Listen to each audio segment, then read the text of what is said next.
Hello everyone खुलुमबाय आरो नोंथांमोनखौ बयखौबो गिबियावनो अबाउट बड' सेलिब्रिटिज इउट्यूब चेनेलावहाय बरायग्रोनानै लाग्रोनाय जाबाय लोगोफोर। स' लोगोफोर नोंथांमोननि गेजेराव फैलायबाय आं दायो मोननैसो आपकामिं अफिशियेल मिउजिक भिडिअनि सायाव आपडेट लानानै। ओरैनोथ' नोंथांमोना बे भिडिअनि टाइटेल थाम्बनेल आरो इन्ट्र'खौ नायनानै एसेबाबो मिथिखाबाय जानांगौ नङा होमबा लोगोफोर।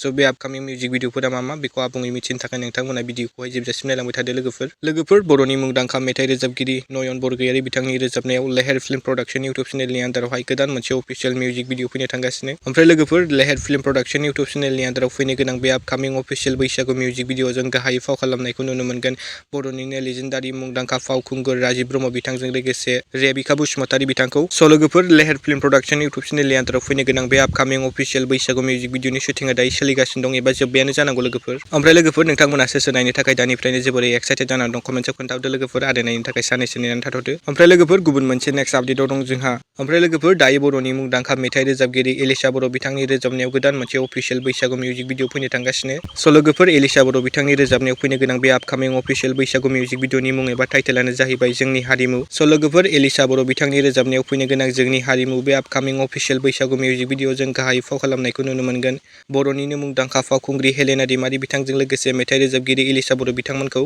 आरो बे आपकामिं अफिशियेल बर' मिउजिक भिडिअनि करिय'ग्राफखौ खालामदों लिसान रामसियारि बिथां। स' लोगोफोर एलिसा बर' बिथांनि रोजाबनायाव फैनो गोनां जोंनि हारिमु बे आपकामिं अफिशियेल बर' मिउजिक भिडिअ रिलिज जानो थांगासिनो जोंहा 1 एप्रिलाव लोगोफोर। ओमफ्राय लोगोफोर नोंथांमोना सोर एलिसा बर' बिथांनि रोजाबनायाव फैनो गोनां जोंनि हारिमु बे आपकामिं अफिशियेल बैसागु मिउजिक भिडिअखौ नायनो थाखाय दानिफ्रायनो जोबोरै एक्साइटेड जानानै दं कमेन्टआव खोन्थाहरदो लोगोफोर आरो नायनो थाखाय साननैसो नेना थाथ'दो। स' लोगोफोर दिनैनि मोननैसो सर्ट आपडेटआ बेनोमोन। नोंथांमोना भिडिअखौ नायना मोजां मोनोब्ला लाइक खालामबानो जाबाय आरो सोरबाफोर चेनेलाव गोदानै फैदोंब्ला साबस्क्राइब खालामना होबानो जाबाय बेबादिनो आपडेट भिडिअ मोनबाय थानो थाखाय। स' लोगोफोर दिनैनि भिडिअआ एसेनोसै गोजोन्थों एन्ड थेंक्स फर वाचिं।